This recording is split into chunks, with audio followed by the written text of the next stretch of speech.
실전 100강 건물 철거 가처분이 된 경매 물건 입찰해도 될까라는 그런 내용입니다. 아마 우리 지난 99강에서도 말씀드렸습니다. 토지 인도 및 건물 철거 청구권을 피보존 권리라는 가처분 등기가 되어 있다. 이런 경우는 이제 법정지상권과 관련해 가지고 이제 이해를 하셔야 된다라는 그런 말씀을 드렸거든요.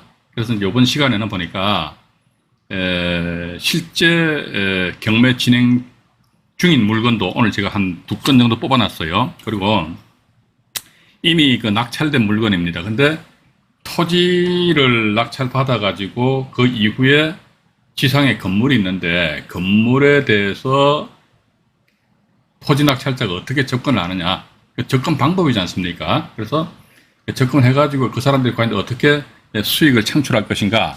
오늘 하나 물건 보니까 말이죠, 서울 그 남부지방법원 경매 사건인데요. 참 이건 참 대단하더라고요. 토지를 85명이 공동 입찰했어요. 어우, 대단해. 카페 회원분들인지 모르겠습니다만은 등기부등본 보니까 제가 저기 낙찰자 머릿수를 세알리다 보니까 그냥 100명 가까이 되더라. 85명입니다.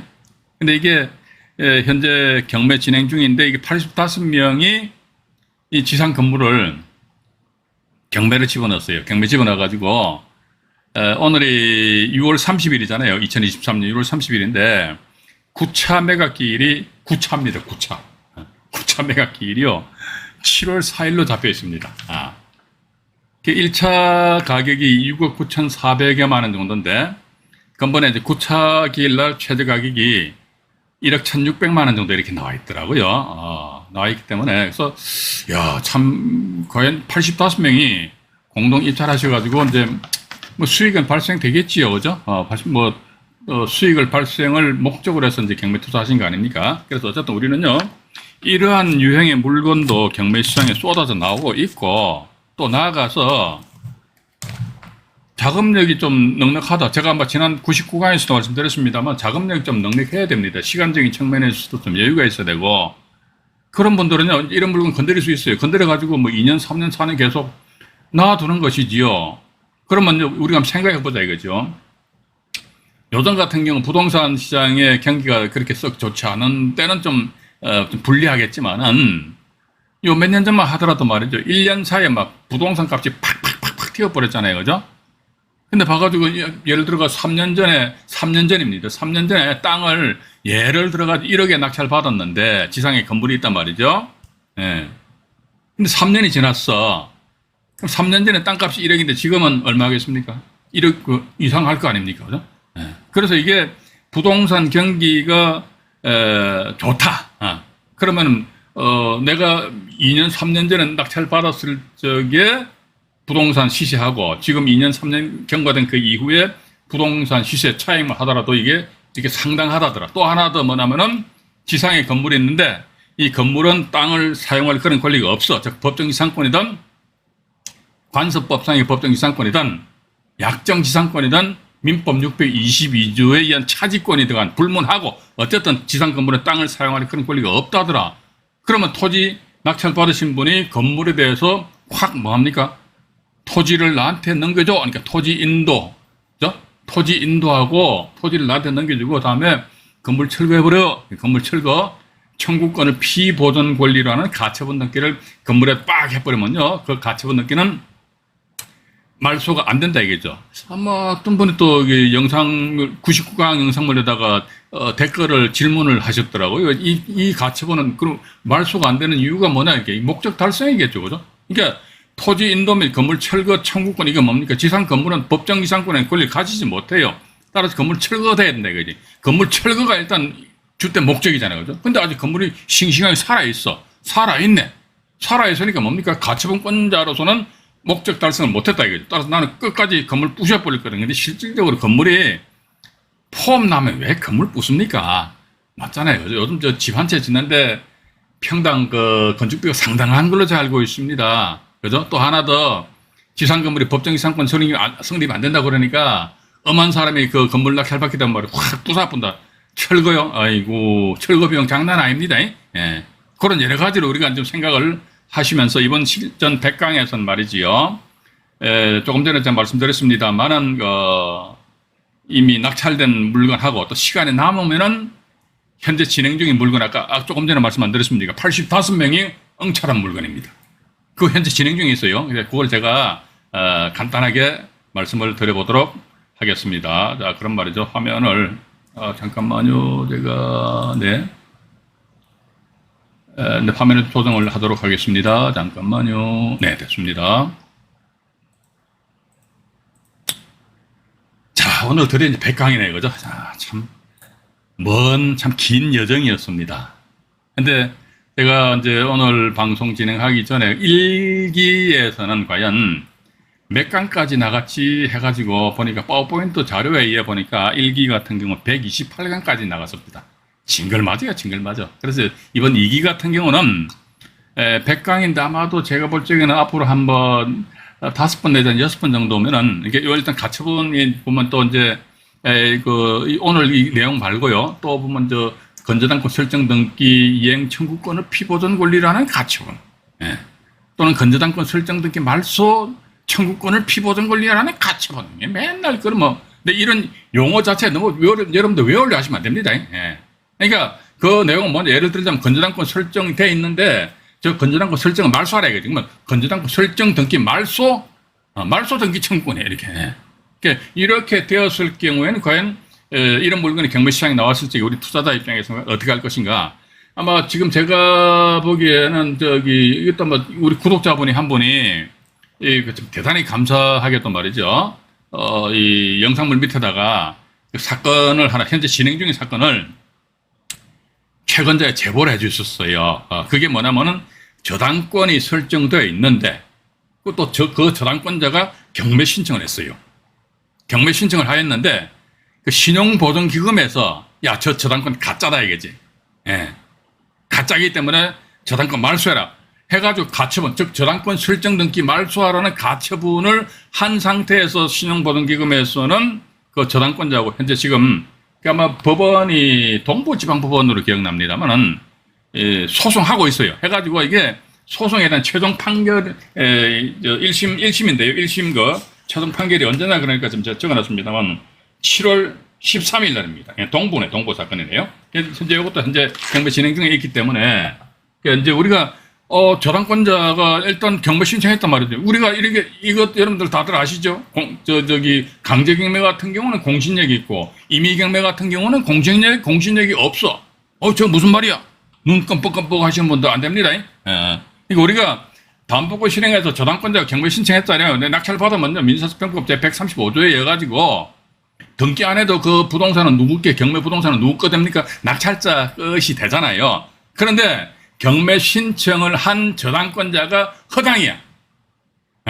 그런 판례도 있다는 말이죠. 그러니까 실질적으로 보면 채권을 다 회수하였음에도 불구하고 그 저당권자가 경매 신청을 하였던 것 같습니다. 근데 우리 경매 투자자 입장에 그걸 알 방법이 있습니까? 없습니까? 없어요. 그거 어떻게 합니까? 그것도 어떻게 보면 경매 함정이다. 저는 그렇게 보고 있습니다. 그래서 이게 애시당초 처음부터 저당권자 경매 신청할 당시에 아예 저당권에 완전히 없는 거야. 없는 저당권. 피담보 채권이 없다 이거지. 근데 그 경매 신청한 경우 있고, 처음엔 보니까 저당권에 의해서 경매 신청하였습니다. 이러다 보니까 제3자가, 저 저당권 가짜단 말이지. 이 상태에서 그 물건 낙찰받고 낙찰자가 대금을 납부하였을 적에 과연 낙찰자는 온전하게 소유권을 존속 유지시킬 것이냐 말 것이냐. 복잡합니까? 이런 거 복잡하시도 그러면요, 안 돼요, 봐가지고. 그죠? 이런 내용에 대해서 제가 이제 앞으로 몇 강을 더 이제 말씀을 드려보도록 하겠습니다. 일단 먼저 방송하기 전에 인사 말씀부터 한번 드려보겠습니다. 나나나님 들어주시네요. 감사합니다. 아차산 불고님, 네, 감사합니다. 100강 이게 큰 의미 있겠습니까? 100강 200강보다는 그냥 어쨌거나 저쨌거나, 지금 현재 이 영상물을 시청해 주시는 우리 구독자분들이 실질적으로 경매 공부만 하지 마시고요. 이런 기본적인 공부를 하신 상태에서 입찰 들어가셔가지고 어쨌든 그건 돈이 뭔지 돈을 보셔야 된다는 거. 그게 전 상당히 중요하다고 보고 있습니다. 맨날 앉아가 공장을 맹장을 백날 떠들어봤자 떠들면 배만 고파요, 그죠? 그래서 돈을 버시라는 겁니다. 또 누구신가요? 에리카님 감사합니다. 플라밍고님, 이강희님, 마마까꿍님, 아이고 마마까꿍님, 아이고 감사합니다. 네, 대단히 감사합니다. 우리 최선행님도 네 감사합니다. 그 다음에 또 치토스님도 누구신가요? 에리카님, 쓰담님, 플라밍고님, 그 다음에 아리수님, 마카오방님, 박황용님, 그 다음에 또 누구신가요? 시화호 노랑부리님, 민주지사님, 린더버거님, 네, 감사합니다. 무지개님, 홍창기님, 꿈드리님, 아이고, 네, 감사합니다. 네, 보니까 모두, 올해도 2023년도도 오늘 6월 30일이니까, 야, 정확하게 딱 반 지났어가지고, 참, 시간 빨리 갑니다. 눈 깜짝할 새 휙휙휙 지나가 버려요. 아이고, 정신 바짝 차려야 돼, 봐가지고. 자, 홍대희님, 네, 감사합니다. 매직콩님, 고맙고요. 강성학님, 네, 감사합니다. 에리카님, 감사합니다. 김혜진님, 한태환의 재미있는 경매 이야기님, 감사합니다. 홍시님, 부부익선님, 알까기대왕님, 고공선 부동산TV님, 리키님, 최현웅님, 빠삐용님, 배명재님, 첫 등청이십니까? 처음 들으시는 거예요? 네, 앞으로 종종 채팅창에서 뵙기를 희망합니다. 홍시님, 친목 모임은 없나요? 없고요. 앞으로 조만간에 유료로 된 오프라인 강좌를 진행할 예정입니다. 상당히 비싸게 받으려고 그래요. 그래서 오실 분들 오시고, 마음대로 하시기 바랍니다. 이제. 이건 친목 모임, 이것도 일종의 친목 모임이다. 일단 그렇게 보시면 되실 것 같아요. 네, 빠뿅님, 네, 100회 축하, 네, 감사합니다. 자, 이제, 방송에 집중을 하려고 합니다. 그러니까 이제 막바로 이제 낙찰된 사례에 대해 가지고요. 막바로 들어갈게요. 천안 2017 타경입니다. 8,776호 사건인데요. 전체를 펼쳐놓고 말씀드릴게요. 이 보시니까 차근차근 말씀드릴게요. 차근차근 말씀드릴 테니까. 자, A가 토지 소유자예요. 이분이 2013년도 8월 달에 다른 사람한테 이걸 땅을 담보로 제꼈던 모양이다. 근데 제가 위에다가 나대지 이렇게 놨잖아요. 그죠? 이거 어떻게 하냐 이거지. 이거 제가 옆에다 안 적어놨습니까? 2013년 다음 로드 뷰에 의하면 나대지. 그러니까 여기에 2013년도 8월 달에 저당권이 설정되고 건물은 2015년도 2월 달에 건물이 보존 등기됐어요. 예. 요 2015년도 2월 달에 보존 등기됐다 이렇게 표시해 놨습니까? 그죠? 그러니까 나대지인 상태에서 건물이 보존 등기되어 있는데 A가 토지 소유자인데 B가 건물 소유자입니다. 야, 이랬을 경우는 이거 때려는 봐가지고 우리 지난 99강에서 그 사례 말씀 안 드렸습니까? 이거 민법 622조에 의한 차지권을 가지고 들이밀 수도 있는데 기억나시죠? 그죠? 그럼 이것도 역시 마찬가지 토지와 건물 소유자가 틀리잖아요. 토지와 건물 소유자가 틀리다 했을 때 우리는 모든 가능성을 열어놔야 된다 이거죠. 왜냐면 이게 법정지상권이냐, 관서법상의 법정지상권이냐, 약정지상권이냐, 민법 622조의 차지권이냐, 이게 어떤 성립되는 근거가 뭐냐, 그거는요, 각 성립 요건을 우리가 아시면 된다는 겁니다. 법직권 하는 게 뭡니까? 4가지 성립 요건 있잖아요. 그죠? 또 관서법상의 법직권 뭡니까? 3가지죠. 그죠? 토지 건물 소유자가 동일하고 토지 또는 건물을 매매나 상속 정여, 강제경매, 공매로 소유권이 바뀌었을 경우에 또 지상 건물을 철거한다는 특약이 없었단 이렇게 나옵니다. 약정지상권 뭐냐, 이게 부동산 등기부등본상에 등기된 지상권이 약정지상권이잖아요. 그거는 당연히 지상권 하니까 토지 등기부등본 보셔야겠지요. 그죠? 토지 등기부등본 띡 보니까 지상권 등기 없어. 그럼 이게 약정지상권과는 전혀 관계가 없다 이거죠. 그런데 가만히 보니까 법정지상권도 아니고 관서법상의 것도 아니고 약정지상권도 아니고 그럼 딱 남는 건 뭐 있습니까? 민법 제 622조의 차지권 가지고 해가지고 때려넣어 봐서 낙찰자가 곤란에 처해질 수도 있지 않느냐. 그럼 이것도 보니까 토지건물 소유자가 근데 이거는 관계없어요. 왜냐면요, 토지상에 이미 2013년 8월 달에 이미 토지상에 저당권이 설정됐잖아요. 그 뒤에 보니까 2015년도 2월 달에 건물이 보존 등기된 거야. 자, 이름에도 불구하고 민법 제 622조에 의해 가지고요, 좋다 이거죠. A는 토지 임대인이고 B는 토지 임차인이라 치자 이거지요. 그러면은 토지 임차인 명의를 일단 보존 등기 했잖아요. 단지 토지 임차인 명의로 보존등기 하였다더라 그러면요, 이런 저당권자 등은 상당히 이 사람들 지위가 불안정해집니다. 그러니까 단지 뭐다, 토지 임차인 명의로 자기네들 저당권 설정한 것보다 나중에 보존등기 되었음에도 불구하고 나는 민법 622조의 차지권 가지고 확 내가 그냥 제3자한테 내가 대항을 할 수가 있어. 그렇게 하게 되면요, 이 사람들은 마음 놓고 돈을 못 구워줘요. 맞잖아요, 그죠? 왜냐면 자기네들이 2013년도 8월 달에 땅을 담보로 잡고 돈을 빌려줄 당시에는 보니까 말건 나대지 맨 땅이야, 맨 땅. 그럼 그 지상에다가 말이지 주거용 건물을 들었을지 상업용 건물을 들었을지 그건 모르잖아요, 그죠? 예측 불가능입니다. 예측 불가능인데 아이고 2015년 2월 달에 나 있잖아, 토지 임대차 계약에서 나 임차인 명의로 내 건물 등기하였거든. 따라서 난 민법 622조 그건 안 된다는 겁니다. 왜냐하면 이 저당권자의 이익을 침해하기 때문에, 따라서 이런 경우는 민법 622조 차지권과는 아무런 관계가 없어요. 그럼 아무런 관계가 없다는 그런 전제하에서 또 물건을 더 한번 다시 보도록 하지요. 이 상태에서 보니까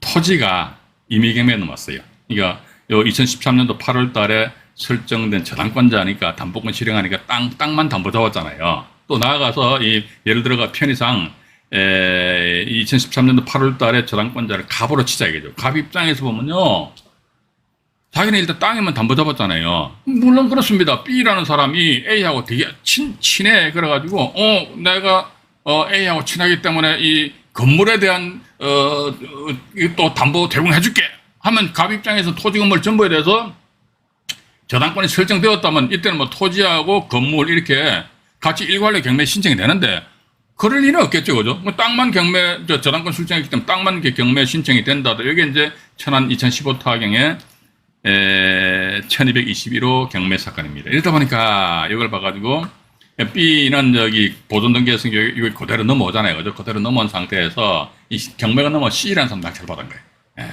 C라는 사람 낙찰을 받았다. 자, 그럼 이게 보십시오. 하나씩 이제 제껴가 보자 이거죠. 자, 그러면 조금 전에 말씀드렸습니다만 민법 622조에 의한 차지권, 이거 가지고 과연 이 사람이 대항을 할 수가 있겠는가? 못한다 말씀드렸잖아요, 그죠? 이 저당권자 때문에. 그럼 좋습니다. 법정지상권이 성립될 여지가 있는가 해가지고 보자 이거죠. 토지건물 소유자가 동일해야 된다. 아니, 토지건물 소유자가 통일했는데 땅 소유자밖에 없잖아요, 그죠? 또 저당권이 설정될 당시에 지상에 건물이 있어라 근데 건물이 없었잖아요. 이때는 뭐 이건 뭡니까, 법정지상권 성립 안 돼. 또 관서법상의 법정지상권도 보면 토지건물 소유자가 동일해라 그러는데 토지건물 소유자가 동일한 경우 있습니까? 없잖아요. 그러다 보니까 법정지상권도 안 돼, 관서법상의 법정지상권도 안 돼, 약정지상권도 안 돼, 또 뭡니까, 민법 622조의 차지권도 안 되는 거야. 그럼 결과론적은 뭐다? 지상 건물의 땅을 적법하게 사용할 수 있는 권리가 있다 없다? 없어요. 없잖아요, 그죠? 없기 때문에 우리는 뭐 이런 물건 해가지고 건물이 어느 정도 폼 난다 그러면요, 근데 건물이 2015년도 지어졌으니까 뭐 2017 타경이니까 비교적 신축 건물에 해당되겠죠, 그죠? 이런 경우는 따끈따끈하니까 들어가서 이제 단 뭐다 이게 있어야 돼. 자금 이게 여유가 있어야지만 이게 이런 경우 뭐 대출도 그렇게 원활하게 안 이루어질 것이다, 저는 그렇게 보고 있거든요. 그래서 C라는 분이 입찰 들어가서 빡 낙찰 받았습니다. 낙찰 받은 상태에서 C는 과연 어떻게 하였느냐 하니까 B 지상 건물이 보존 등기되어 있으니까 얼마나 좋아요. 이게 등기가 안 돼 있으면요, 무슨 뭐 가처분을 하니 뭐 가압류 안에 해가지고 가처분에 의한 기입 등기에 의한 보존 등기 이런 또 절차를 밟아야 된단 말이죠. 그런데 봐가지고 이 사람이 자기 손으로 떡하니 보존 등기 해줬으니까 말 그대로 날 잡아 잡수 이런 식으로 이제 우리는 보시면 되거든요. 그러니까 C라는 사람 낙찰 받아가지고 C는 또 어떤 조치를 취했느냐 하니까 지상 건물이 등기가 돼 있으니까 당연히 뭐 C는 뭐다, B 건물에 대해가지고 어떻게 합니까? B 건물에 대해가지고 건물 철거하고 토지 인도해줘 라는 건물 철거 가처분 등기를 빡 해버렸어요. 하고 나서 그 다음에 뭐다? 제가 항상 말씀드렸죠. 이 B 건물은 말이죠, 어쨌든 뭐 이 땅을 사용할 그런 권리가 없다 이거죠. 없어. 그 없는데 당신이 왜 좀 남의 땅을 깔고 앉아있냐? 깔고 앉아있다는 게 뭐죠? 이제 제가 말씀드렸잖아요. 깔고 앉아있다는 게 점유죠, 점유. 점유는 점유인데 무슨 점유입니까? 어떤 권리가 그 땅을 사용할 그런 권리가 없다 이거죠. 없는데 네가 깔고 앉아있으면 뭐야? 너는 적법이야, 불법이야, 너는? 불법이야, 불법, 그죠? 그럼 너의 불법 행위는 누가? 내가 너무 쉽니다. C가 뭘 입어버렸어? 손해를 입어버리니까 손해배상 청구 소송에 의해 가지고 그럼 법원에서 판결문 나올 거 아닙니까, 그죠? 판결문 나오면 뭐다?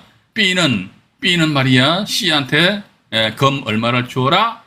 이행 판결문이잖아요. 판결문도 이행 판결, 형성 판결, 확인 판결 이렇게 판결문 종류가 세 가지랍니다. 그 중에서 강제 집행할 수 있는 판결문은 이행 판결문이랍니다. 이행 판결은 뭐지? 돈 갚아라 얘기야. 그렇게 하시면서 그러다 보니까 이제 여기 천안에서 2017 타경의 8776 이 사건입니다. 이 사건인데 보니까 토지 소유자는 C잖아요, 그죠? 토지 소유자는 C인데, 이게 뭐 음악에 또 D라는 사람 낙찰을 받아보면, 아이고 또 이런 식으로 나타난다니까. D라는 사람이 1억 1,000여만 원의 이 물건 낙찰을 받았습니다. 그래서 이 사건이 어떻게 됐느냐 해가지고요. 또 다른 자료를 하나 보여드릴게요. 자, 넘어갑니다. 네, 나와 있네요. 여기 보시니까 분명히 토지 소유자는 C이고 그럼 건물 소유자는 D란 말이죠. 근데 채무자를 C로 해가지고요. 토지 및 건물의 건전한건 2건이 설정되어 있어요.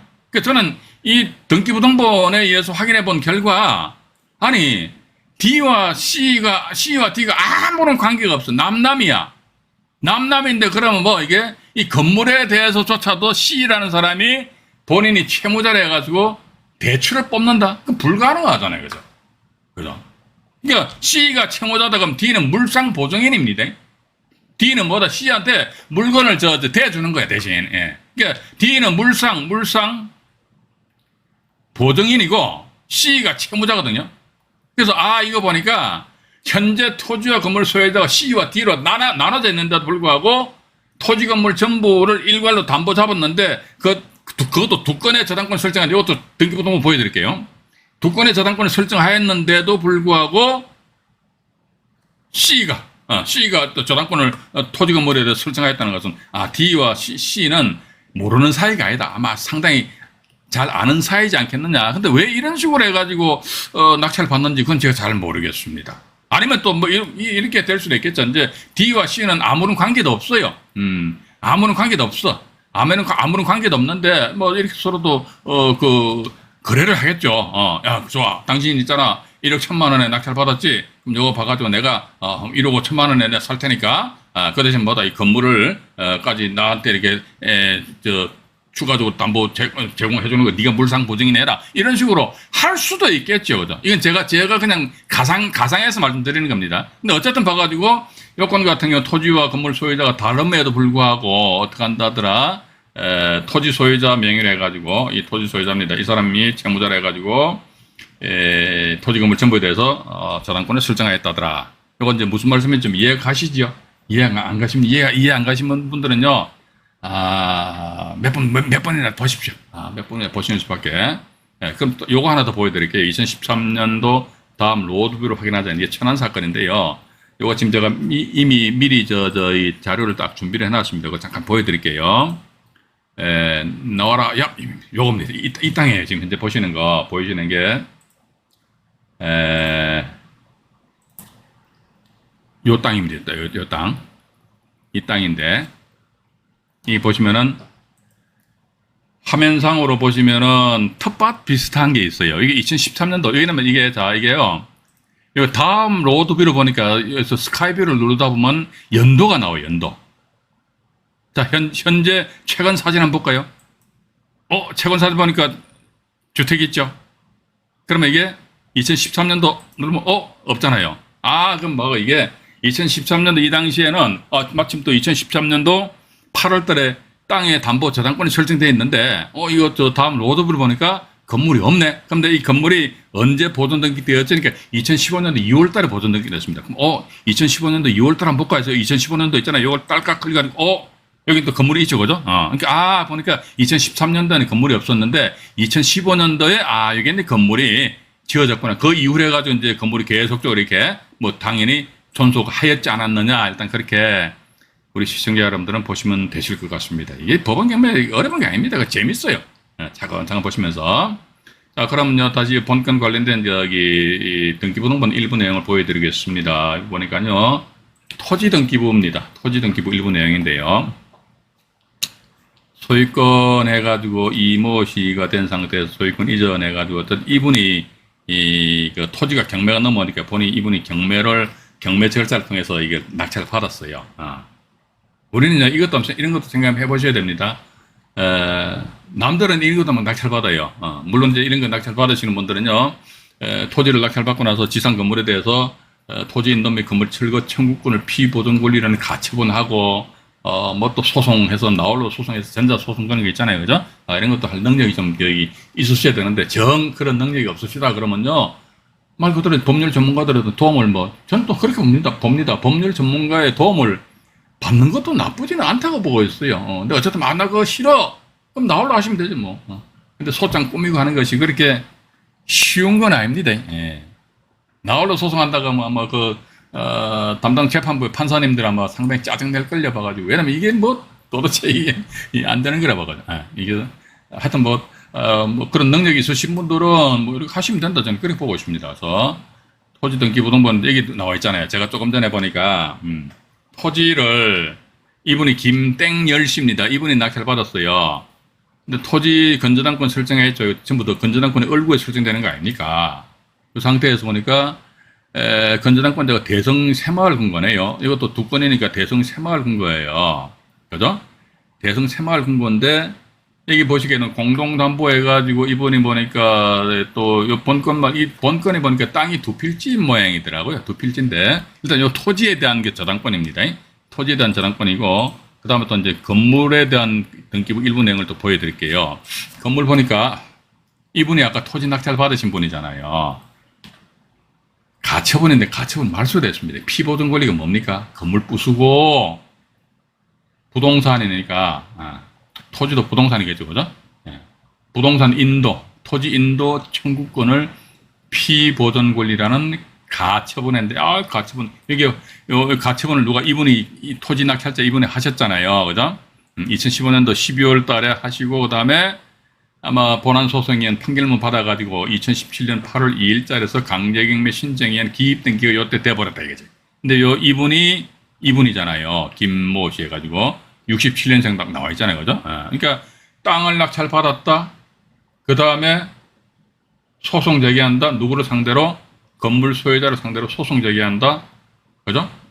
그 상태에서 소송 제기하면서 동시에 건물 등기부에 가처분한다. 가처분하는 금지사항이 있잖아요. 매매, 정여, 전세권, 저당권. 그러니까 가처분 등기된 이후에 이런 등기 행위가 된다면 할 수는 있어요. 할 수는 있는데 이런 권리들은 상대적으로 이런 가처분권자에 대해서는 큰 소리 못 친다는 것이지요. 왜냐면 가처분 등기되어 있단 말이에요. 그럼 가처분 등기되어 있는데 은행에서 돈 빌려줬다 그러면 가처분 등기 이후에 저당권 설정된 거 아닙니까? 그럼 그러한 저당권은 보호해 줄 필요가 있다 없다? 없다 이거지요.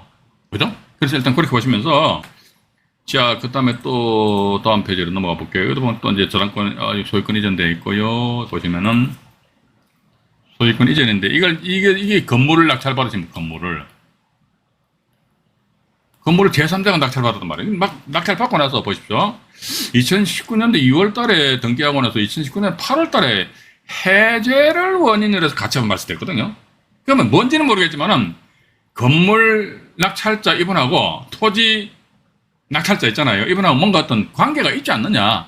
뭔가 어떤 거래를 했지 않겠느냐. 아니면 서로 잘 아는 지인 관계이지 않겠느냐. 우리는 그렇게 추측을 할 수 있다는 겁니다. 그죠? 예. 그래서 만약에 제3자가 엄하게 그냥 들어와서 낙찰을 받았다고 하면 이런 가처분에 말소해 줄 이유가 있다 없다? 없지요. 너무 쉽게 해가 말이죠. 건물 내가 먹으려고 딱 폼 잡고 있는데 말이죠. 내가 먹으려고 가처분하고 막 강제경매 신청했는데 저기 엉뚱하게 씩 들어왔네. 탁 죽여버려요. 또다시 경매 집어넣어 버리는 것이죠. 그죠? 근데 이렇듯이 가처분 등기를 말소를 해줄 이유가 없는데 해제를 원인으로 해서 말소가 되었다는 것은 아마 이분하고 토지건물 소유자가 이제 서로 저녁 때 되면 포장마차 소주 한잔 먹는 그런 사이지 않겠느냐 이렇게 보여지고요. 또 건전한권 설정했는데 이게 건물입니다. 근데 이게 건물에 대해서 건전한권 설정했는데 이게 김땡열 씨니까 이게 토지 낙찰자라니까요. 이분의 대성새마을 군고 또 건전한권 채권자는 똑같잖아요. 그죠? 똑같아. 그러고 나서 또 다음 페이지 보면 또 하나 더 있어요. 잠깐만요. 이겁니다. 요건데. 이것도 역시 마찬가지 채무자가 김땡열 씨 토지 낙찰자입니다. 그 대승 새마을 금고잖아요. 그죠? 그래서 건저당권 설정 이렇게 되십니다. 그러니까 이 토지와 기업마다 토지와 이거 다시 이제 앞에 주로 넘어가서 말씀드려볼게요. 오늘은 조금 제가 시간 오버하더라도요, 양해를 바라겠습니다. 이걸 오늘로서 이제 토지 인도 및 근무 철거 가처분을 이제 마쳐버리려고 합니다. 그래서 자, 앞으로 넘어갑니다. 이게 나옵니다. 이 건인데 지금 보시게 되면요, 이제 우리가 전체적으로 보면요, A가 소유자인데 나대지였다. 그 다음에 건물이 B 명의로 이렇게 신축되었다. 근데 봐가지고 토지를 경매 신청한 평일 이상 2013년도 8월 달에 설정된 저당권자를 갑을 하자. 그럼 갑은 뭐다? 토지만 경매 신청한 거죠. 왜냐면요, 건물에 대해서는 담보 취득을 못했기 때문에, 그죠? 토지만 경매 신청하였다. 그래서 C라는 사람이 싹 들어가서 낙찰받았다. 근데 지상 건물은 경매 대상이 아니니까 여전히 B 명의로 건물이 딱 존재하고 있다 이거죠. 이 상태 C 입장에서 가만히 있습니다. 생각해보니까 이 지상 건물은 말이죠, 법지권, 관서법상 법지권, 약지권, 민법 622조에 의한 차지권에 전혀 해당이 안 되는 거야. 해당이 안 되는 게 C는 B에 대해서 진흥시키기 하면서 어떻게 건물 철거, 가처분, 등기, 우리 조금 전에 등기부등 보셨잖아요. 건물 철거 및 부동산 인도 청구권을 피보전 권리라는 가처분 등기를 빡 한 상태에서 건물에 대해서 C가 뭡니까? 이 건물을 강제경매 신청해버렸잖아요. 그죠? 강제경매 하니까 제가 조금 전에 말씀 안 드렸습니까? 너의 점유는 불법 점유예요. 그죠? 불법 점유니까 너는 이 사람아 나한테 불법 행위하고 있잖아. 그럼 나는 너의 불법 행위를 내가 손해를 보고 있잖아. 따라서 아마도 토지 이 낙찰자 C는 뭐다? 건물 소유자 B에 돼가지고 너의 불법 행위로 내가 손해를 입었기 때문에 손해배상 청구 소송한다. 그러니까 법원에서 알았어 해가지고 B는 C에게 돈 얼마를 주어라. 이행 판결이다. 안 줬지? 안 주니까 B는 C에 대해서 뭘 했습니까? 채무 불이행이죠. 그죠? 안 줬으니까 채무 불이행이죠. 그러니까 판결문은 이행해라. 채무를 이행해라 이거죠. 근데 돈 안 주니까 채무 불이행이잖아. 그러면 C 입장에서 봐가지고 건물 소유자 B의 채무 불이행을 이유로 해가지고 이렇듯이 건물에 대해서 강제경매를 빡 집어넣는단 말이야. 빡 집어넣으니까 D라는 사람이 딱 낙찰받았다. 현재 보면요, 토지 소유자는 C이고 건물 소유자는 D로 되어 있습니다. D로 되어 있는 상태에서 C라는 사람이 이런 식으로 토지 건물 전부에 대해서 그 낙찰 이후 두 건에 해당하는 저당권을 설정한 것으로 미뤄봐가지고 제가 조금 전에 말씀드렸습니다. 토지 건물 소유자가 같이 서로 잘 아는 사이지 않겠느냐 하는 그런 생각을 가진다는 것입니다. 가지고요, 잠깐만요. 이거 또 하나 더, 이건 제가 등기부등 보여드릴 거요. 보여드렸죠. 잠깐만 기다려. 또 이거 요 수원 사건은 말이죠. 지금 보니까 벌써 30분 지났네요. 그래서 화면 정리를 한 상태에서 백강 2부 방송에서 말씀을 드리도록 하겠습니다. 이상 백강 1부 방송을 마치도록 하겠습니다.